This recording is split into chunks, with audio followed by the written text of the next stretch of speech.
Hello दोस्तों, welcome to channel on M cure. आपका मेरे चैनल पर स्वागत है। ठीक है, तो आज की हमारी ये वर्कशीट है एंटरप्रेन्योरशिप माइंडसेट वर्कशीट है। ठीक है, तो यहाँ पे अपना नेम लिख देंगे, नेम ऑफ टीचर लिख देंगे, क्लास टीचर का जो भी नाम है और अपना क्लास और डेट लिख देंगे। ठीक है, सब्जेक्ट क्या है? EMC वर्कशीट नंबर 9 है। ठीक है, यूट्यूब की लिंक भी दी गई है, तो आप ये सर्च करेंगे तो आ जाएगी इससे रिलेटेड वर्कशीट।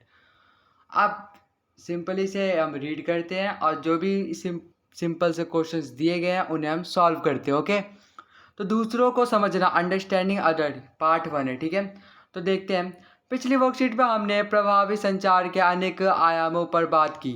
इसके साथ साथ किसी काम को करने या समस्याओं के समाधान ढूंढने के लिए ज़रूरी है कि हम इनसे जुड़े लोगों और उनके नज़रिए को भी समझें। इससे हम अपना काम और प्रभावी रूप से कर सकते हैं, क्योंकि लोगों से बात करके हमें उस काम से जुड़े विभिन्न पहलुओं को समझने का मौका मिलता है, जो हमारे सोचने के तरीके को और मजबूत बनाता है।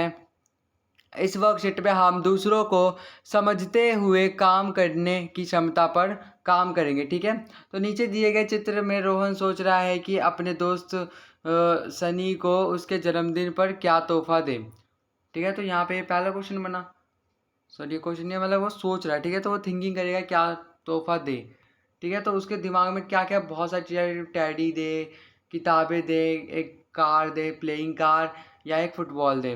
ठीक है, तो बहुत सारे ख्याल आ रहे हैं, बट क्या देगा वो खुद सोचेगा, या हम भी सोच सकते हैं, बिकॉज अपने एज अ फ्रेंड की तरह हम भी ऐसे सोच सकते हैं। ठीक है, तो यहाँ पे देख सकते हो, यहाँ पे एक टेबल दी गई है। फर्स्ट क्वेश्चन ये रहा, सेकंड ये रहा और थर्ड ये रहा। ओके, इसी में फोर्थ है, मतलब ये पूरे जो मिला के 4 क्वेश्चन बनते हैं। तो इसके सिंपली हम यहाँ पे आंसर देख लेते हैं।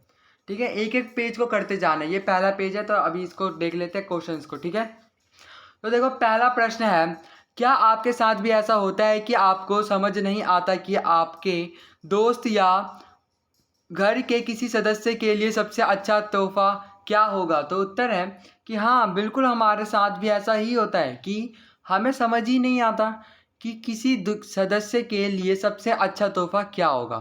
ठीक है, मतलब आंसर में ही क्वेश्चन है, क्वेश्चन में ही आंसर है, ऐसा है। ठीक है, प्रश्न नंबर 2 है, आपके लिए अपनी पसंद का तोहफा लेना बेहतर है या दोस्त घर वालों की पसंद का? सोचिए और बताइए। तो उत्तर है, मेरे लिए दोस्त घर वालों की पसंद का तोहफा लेना आसान नहीं है, क्योंकि कई बार हमें उनकी पसंद का पता नहीं होता।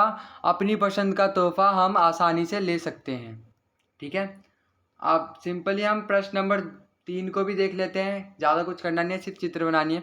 तो अपने किसी तोहफे के बारे में सोचिए जो आपने किसी को दिया था और उसका चित्र बनाए। ठीक है, सोचना है और चित्र बनाना है। जैसे मैंने यहाँ घड़ी बना ली। ठीक है, किसी को घड़ी दिया तो घड़ी बना ली। ओके, अब सिंपली प्रश्न नंबर 4 को देख लेते हैं। लास्ट प्रश्न है पहले पन्ने का। ठीक है, सेकंड पन्ना हम आगे देखेंगे।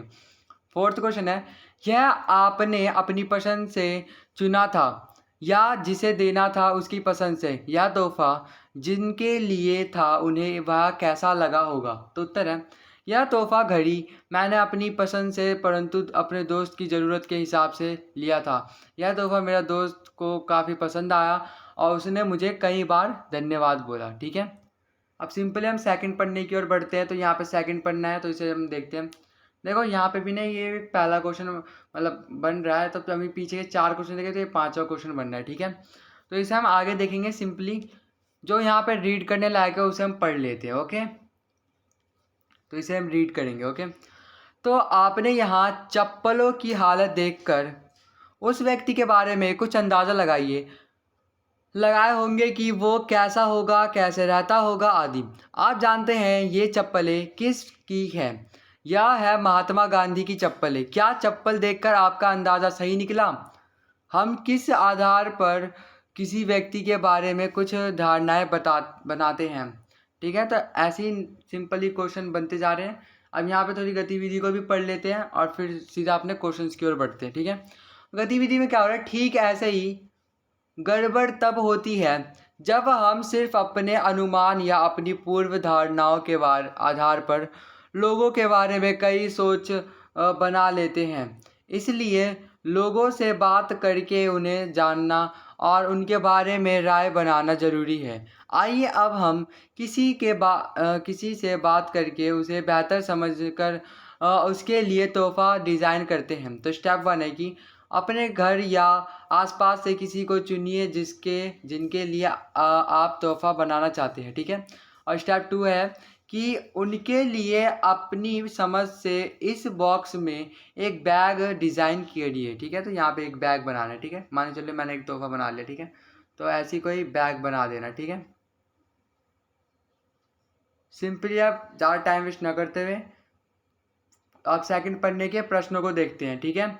तो प्रश्न नंबर 5 है कि यह चित्र देखिए और बताइए कि यह चप्पलें किसकी हो सकती है। इन्हें देखकर हम उन इंसान के बारे में क्या कह सकते हैं या जान सकते हैं। 2 मिनट का समय लेकर सोचिए, ठीक है।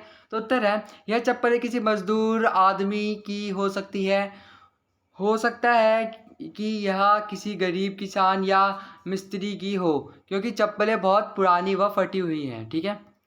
प्रश्न नंबर 6 है कि क्या चप्पल देखकर आपका अंदाज़ा सही निकला। उत्तर है चप्पलें देखकर मेरा अंदाज़ा पूर्ण रूप से सही नहीं निकला कि वह कोई गरीब मजदूर किसान की होगी या है, ठीक है।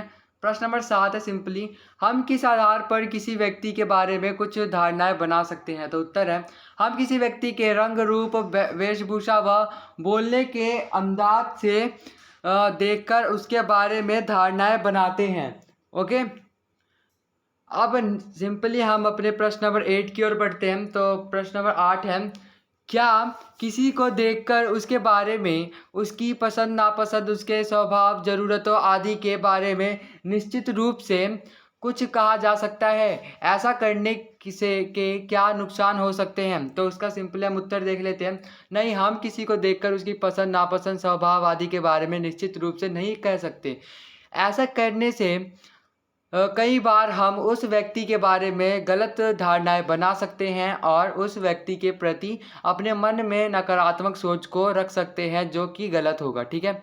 अभी हमने एक एक्टिविटी पढ़ी, तो सिंपली उस एक्टिविटी को देख लेते हैं यहाँ पे। तो ये एक्टिविटी है प्रश्न नंबर 9 ही एक बना है। तो अपने घर या आसपास से किसी को चुनिए जिनके लिए आप तोहफ़ा बनाना चाहते हैं और एक बैग को डिज़ाइन कीजिए, ठीक है। तो सिंपली आप यहाँ पे देख सकते हैं। उत्तर है मैं अपने दोस्त के लिए एक तोहफ़ा बनाना चाहता हूँ, जैसे बैग, रंग गुलाबी और आकार बड़ा होना चाहिए। तो जैसे ये मैंने यहाँ बैग बना ली, ठीक है।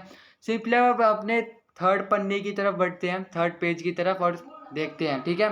तो स्टेप नंबर 3 है अब अपने साथी को यह दिखाएं और उनसे पूछिए कि क्या यह बैग उनके लिए अनुकूल है। इसके लिए आप उसके नीचे दिए गए प्रश्न पूछ सकते हैं, ठीक है, इस बॉक्स में। तो पहला है कि यह बैग तुम किस लिए इस्तेमाल करना चाहते हो। सेकंड है तुम्हें किस तरह के मटेरियल का बैग पसंद है। और थर्ड क्वेश्चन है कि तुम्हें किस साइज़ का बैग चाहिए।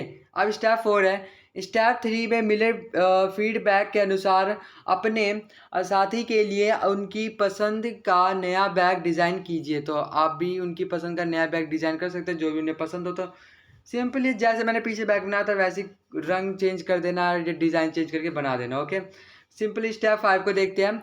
तो अपने साथी से अपनी नई डिज़ाइन पर फीडबैक लीजिए। इस बार आप उनसे उनके बारे में कुछ प्रश्न पूछ सकते हैं, जैसे पहले तो तुम्हारा पसंद रंग क्या है, क्योंकि तुम्हारा पसंदीदा रंग क्या है। सेकंड जो है अपने खाली समय में तुम्हें क्या करना पसंद है, क्यों और क्यों पसंद है वो, ठीक है। और थर्ड है कि तुम्हारा पसंदीदा मौसम कौन सा है, ठीक है, क्यों पसंद है वो भी बताना है, ठीक है। स्टेप 6 है इस जानकारी के आधार पर फिर से अपने साथी के लिए एक बैग का नया डिज़ाइन बनाकर उसकी फीडबैक लीजिए, ठीक है। सिंपली आप तीनों में एक सेम बैग बना दें बट डिफरेंट कलर का डिफरेंट डिज़ाइन कर सकते हैं। यहाँ पे देख सकते हैं, यहाँ पे टेबल दिया गया है, तो इसे भी हम देखते हैं, इसके आंसर देखते हैं। ये लास्ट पढ़ना था, तो ये अब लास्ट प्रश्न होंगे, ठीक है। अब प्रश्न नंबर 10 है यह बैग तुम किस लिए इस्तेमाल करना चाहते हो। तो उत्तर है स्कूल में ले जाने के लिए, ट्यूशन के लिए, ठीक है। अब इसी में ही पहला था टॉपिक कि तुम्हें किस तरह के मटेरियल का बैग पसंद है। तो उसने जो आंसर दिया मुझे नायलॉन या पॉलिस्टर की बैग पसंद है जो वाटरप्रूफ होते हैं, ठीक है। सिंपली सेकंड इसका प्रश्न जो था उसने पूछा था कि तुम्हें किस साइज़ का बैग चाहिए। तो उसने उत्तर दिया मध्य आकार का। अब सिंपली हम प्रश्न नंबर 11 की तरफ बढ़ते हैं। तुम्हारा पसंदीदा रंग क्या है और क्यों है। तो उत्तर है मेरा पसंदीदा रंग नीला है, क्योंकि यह मुझे नयापन और ताजगी का एहसास देता है, ठीक है। और ये तो प्रश्न नंबर 4 था। इसी में एक टॉपिक था कि अपने खाली समय में तुम्हें क्या करना पसंद है, क्यों, उसने पूछा, ठीक है, जो इसके बारे में गिफ्ट देना चाहता है उसको, ठीक है। हाँ, तो उत्तर है अपने खाली समय में कुछ नया सीखना, नया करना पसंद है, क्योंकि इससे बोरियत का एहसास एहसास नहीं होता। ओके, अब सिंपली हम देख लेते हैं इस प्रश्न को भी। और तुम्हारा पसंदीदा मौसम कौन सा है, क्यों और क्यों है? उत्तर है मेरा पसंदीदा मौसम ऋतु है, जब न ज़्यादा गर्मी होती है और ना ही ज़्यादा सर्दी। आकार मध्यम और रंग नीला। यहाँ पे आप बैग देख सकते हैं, ठीक है। अब सिंपल है प्रश्न नंबर 12 की तरफ से, आपके द्वारा बनाए गए पहले और तीसरे डिजाइन में क्या फ़र्क है? आपके साथी को तीसरा डिज़ाइन कैसा लगा? तो उत्तर है पहले और तीसरे डिज़ाइन में के रंग और आकार में फ़र्क है कि मेरे साथी को तीसरा डिज़ाइन अच्छा लगा क्योंकि यह उसकी पसंद से बना हुआ था, ठीक है। सिंपली हम लास्ट प्रश्न को देख लेते हैं। प्रश्न नंबर 13 है, दूसरों को समझते हुए उनके लिए तोहफा बनाने का आपका अनुभव कैसा रहा? उत्तर है दूसरों को समझते हुए उनके लिए तोहफा बनाने का मेरा अनुभव कुछ नया और अलग रहा, जिससे मैंने यह समझा कि सोच एक दूसरे से भिन्न हो सकती है, इसलिए किसी को जानकर भी ही उसके बारे में धारणा बनाना चाहिए, ठीक है। तो ये थी हमारी आज की ईएमसी वर्कशीट जो कंप्लीट हो चुकी है। अगर आपको चैनल अच्छा लगा तो प्लीज़ इसे सब्सक्राइब करना ना भूलें। Thanks for watching.